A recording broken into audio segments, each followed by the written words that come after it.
Welcome to the channel. Hit subscribe and dive into stories that'll stay with you long after the video ends. The classroom door slammed shut, rattling the chalkboard. Jacob froze, his worn-out sneakers squeaking on the linoleum. "Late again, Mr. Hayes?" Ms. Carter's voice sliced through the humid air. He clutched his tattered notebook, heart pounding. I got held up," he stammered, avoiding her eyes. The kids snickered, their gazes darting to the clock. Jacob, 29, a part-time tutor, barely scraped by on $15 an hour. His shirt had a faint coffee stain, his hair a mess from rushing across town. But one pair of eyes didn't mock him. Lily, the quiet 16-year-old in the front row, watched with a softness that unnerved him. He started the lesson, scribbling equations on the board. His voice cracked as he explained algebra, the numbers blurring under Lily's stare. She wasn't like the others, spoiled, entitled kids from Manhattan's elite. Her clothes were designer, but her eyes carried a weight, a secret. Jacob pushed the thought away, focusing on the chalk in his hand. It snapped, crumbling to dust. The class laughed again. After the bell, Lily lingered. "Mr. Hayes," she said, her voice low. "My mom wants to meet you. Tonight." Jacob's stomach twisted. Her mother, Eleanor Voss, was a name he'd seen in headlines. CEO of Voss Enterprises. A billionaire with a reputation for ruthlessness. Why would she care about a nobody like him? "She's intense," Lily added, her lips twitching like she knew something he didn't. Jacob nodded, throat dry, already dreading the address she handed him. A penthouse on Park Avenue. The subway ride felt endless. His reflection in the window showed a man out of place, faded jacket, tired eyes. What did Eleanor want? Was Lily failing, or worse, had he done something wrong? The train lurched and his mind raced. He pictured Eleanor, cold, polished, untouchable. A woman who could ruin him with a phone call. Yet something about Lily's half-smile gnawed at him, like she was testing him. The penthouse lobby gleamed with marble and gold. An elevator whisked him to the 50th floor. The doors opened, and there she was, Eleanor Voss. Not the ice queen he'd imagined. She stood by a floor-to-ceiling window, city lights haloing her silhouette. Her dark hair fell in soft waves, her eyes sharp but warm. "Mr. Hayes," she said, her voice like velvet, "you're not what I expected." His heart skipped. What did she mean? Before he could speak, she stepped closer, her gaze locking onto his. "I need your help," she said, "but it's not about Lily's grades." The room seemed to shrink, the air thick with unspoken truths. What could a woman like her possibly need from him? Jacob's pulse hammered as Eleanor gestured to a leather couch.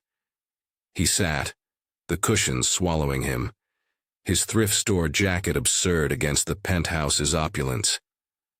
Eleanor poured 2 glasses of wine, her movements graceful, deliberate. "I don't drink," he said, voice barely above a whisper. She smiled, setting his glass aside. "Suit yourself, Jacob." His name on her lips felt too intimate, like she'd already peeled back a layer of him. She sat across from him, her tailored dress hugging her frame. "Lily speaks highly of you," she began. "She says you're patient, kind, different." Jacob shifted, uneasy. He was just a tutor, not a hero. "I do my job," he said, eyes on the floor. Eleanor leaned forward, her perfume, something floral, expensive, clouding his thoughts. "I need more than a tutor," she said. "Lily's struggling, but not with math." Jacob's mind raced. Was Lily in trouble? Drugs? Boys? He thought of her quiet demeanor, the way she'd linger after class, scribbling in her notebook. "What's wrong with her?" he asked, bracing for the worst. Eleanor's face softened, but her eyes held a storm. "She's lonely," she said, Her father's gone. I'm absent. Running a company doesn't leave much time for motherhood. Her voice cracked, just for a second, and Jacob saw it, a flicker of vulnerability in the untouchable CEO. He wanted to ask about her ex, but the words stuck. Instead, he said, "Lily's smart, she'll be okay." Eleanor's laugh was sharp, almost bitter.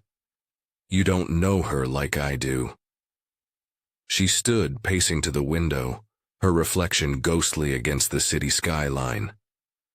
"I want you to spend more time with her. Private lessons, whatever she needs." Jacob blinked. More hours meant more pay, but something felt off. Why him?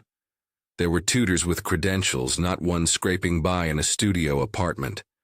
"How much time?" he asked, cautious. Eleanor turned, her gaze piercing. "As much as it takes." Her tone left no room for argument. He nodded, but doubt coiled in his chest. What was she really asking? Was this about Lily? Or something else? "I'll pay you well," she added, naming a figure that made his head spin. 10 times his current rate. He could fix his car, pay off his loans, but the money felt like a leash. Before he could respond, the elevator dinged. Lily stepped out, her backpack slung over one shoulder. "Mom, you didn't tell him everything," she said, her voice sharp. Jacob's eyes darted between them. Everything? What was he missing? Eleanor's face tightened, a silent warning to her daughter. "Lily." "Not now," she said, but Lily ignored her, stepping closer to Jacob. "She's not just worried about me," Lily said, her eyes blazing. "She's scared. About herself." The room went still. Eleanor's hand trembled, the wine glass nearly slipping. What was Lily talking about? And why did Jacob feel like he'd just stepped into a trap? Jacob's breath caught as Lily's words hung in the air. Scared. Eleanor Voss, the woman who commanded boardrooms. Scared. He looked at her, but she wouldn't meet his eyes. Her fingers tightened around the wine glass, knuckles white. "Lily, go to your room," she said, her voice low, almost a growl. Lily smirked, defiant, and dropped her backpack with a thud. "Not until you tell him the truth, Mom." Jacob's heart raced. Truth? What were they hiding? He stood, feeling like an intruder in their world of secrets. "I don't understand," he said, his voice shaking. "Someone explain. Now." Lily crossed her arms, her gaze flicking to her mother. Eleanor sighed, setting her glass down with a clink. "Fine," she said, her tone heavy. "Sit, Jacob. This isn't simple." He sank back onto the couch, his mind a whirlwind. Eleanor paced, her heels clicking on the hardwood. "Lily's right," she said. "I'm not just worried about her, I'm unraveling." Her words hit like a shockwave. Unraveling. This woman, whose face graced Forbes covers, was crumbling. "I've built an empire," she continued, "but it's cost me everything. My marriage, my daughter, my sanity." Her eyes met his, raw and unguarded. "I'm drowning, Jacob, and I don't know how to stop." He swallowed, unsure what to say. Her vulnerability was a blade, cutting through his assumptions. She wasn't the cold CEO he'd imagined. She was human, fragile, fraying at the edges. "Why me?" he asked, voice barely audible. Eleanor stopped pacing, her gaze softening. "Because you see Lily, really see her, not her grades, not her name, her." Jacob's chest tightened. He did see Lily, the way she'd doodle in the margins, the sadness in her smile. But this was too much. Lily broke the silence. "She's sick, Mr. Hayes," she said, her voice trembling. "Not cancer or anything. It's her mind. She has panic attacks, nightmares." Jacob's eyes widened. Eleanor flinched like the words were a slap.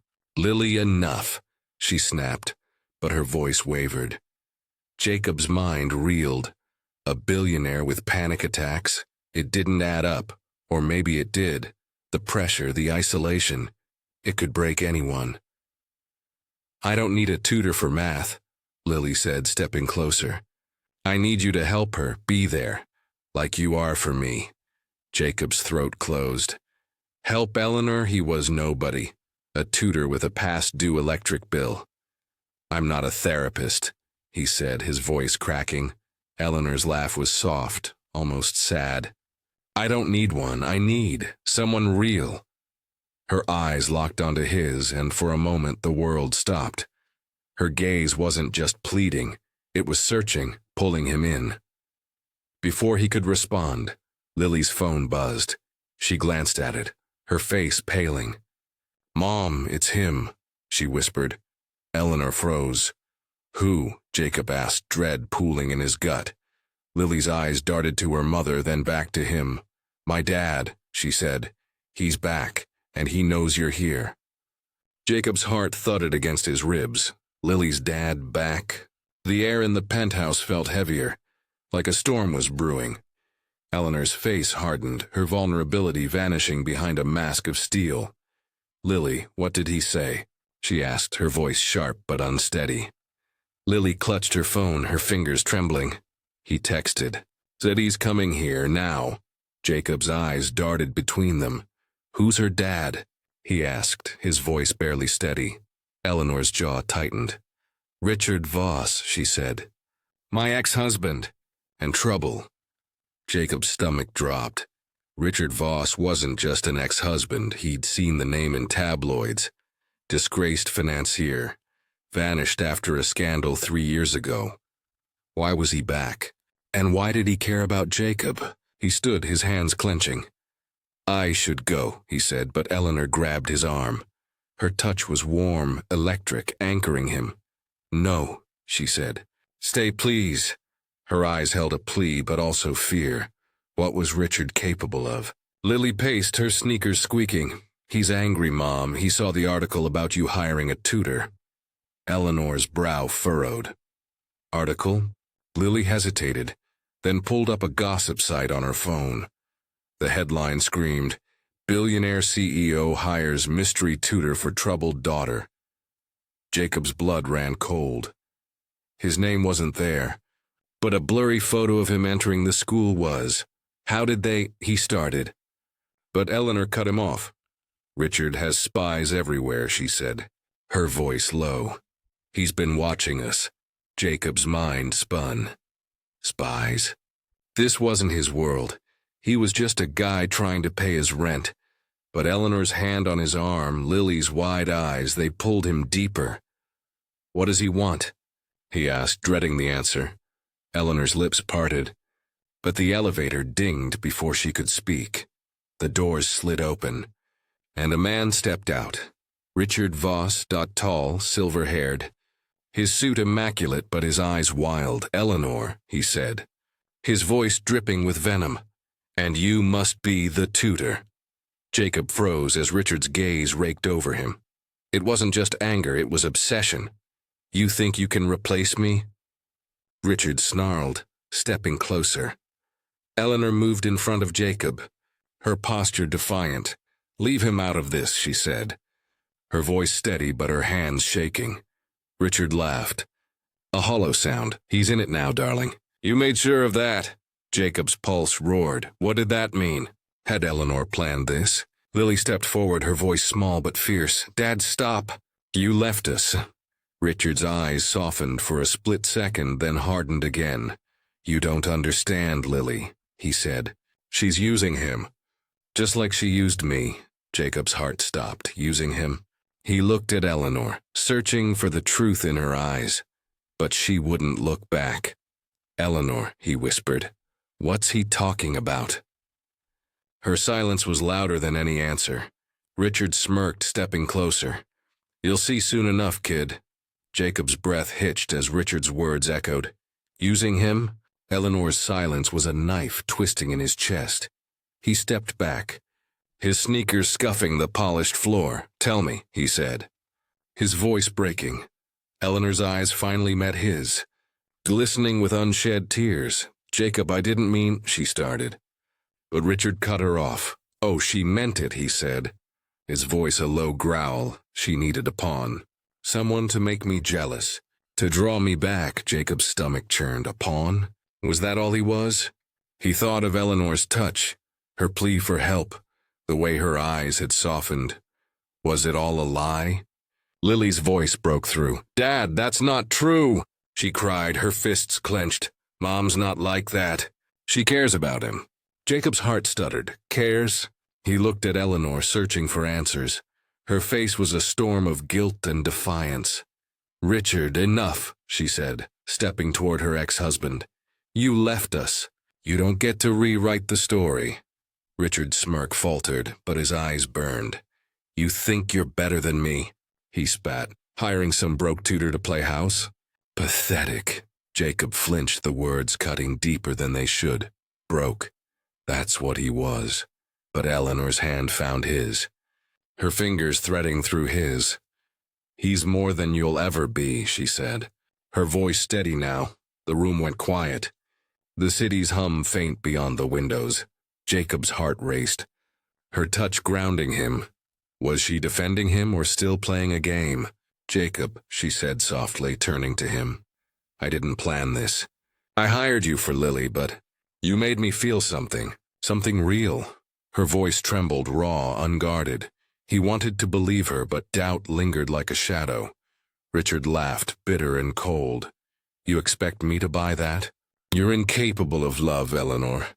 Lily stepped forward, tears streaming down her face. "Stop it, Dad.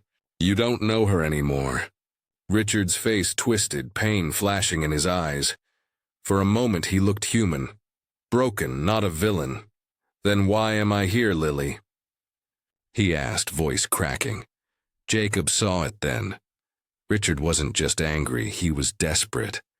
Clinging to a life he'd lost. Eleanor's grip on Jacob's hand tightened. "I don't need you, Richard," she said. "Not anymore." She turned to Jacob, her eyes pleading.